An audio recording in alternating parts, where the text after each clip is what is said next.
اللهم اقسم لنا من خشيتك ما تحول به بيننا وبين معصيتك، ومن طاعتك ما تبلغنا به جنتك، ومن اليقين ما تهون به علينا مصائب الدنيا. ومتعنا اللهم بأسماعنا وأبصارنا وقواتنا ما أحييتنا، واجعلها الوارث منا، واجعل ثأرنا على من ظلمنا، وانصرنا على من عادانا، ولا تسلط علينا بذنوبنا من لا يرحمنا، ولا تجعل الدنيا أكبر همنا ولا مبلغ علمنا ولا إلى النار مصيرنا، واجعل الفردوس ربي هي دارنا وقرارنا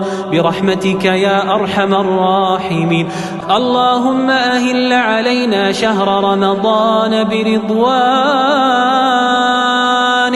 اللهم أهل علينا شهر رمضان برضوانك والعتق من نيرانك، واجعلنا من المقبولين.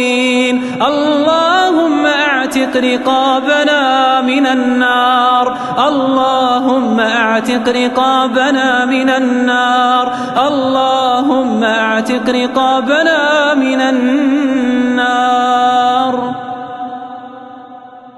اللهم إنا نسألك من الخير كله عاجله وآجله ما علمنا منه وما لم نعلم، ونعوذ بك من الشر كله عاجله وآجله ما علمنا منه وما لم نعلم.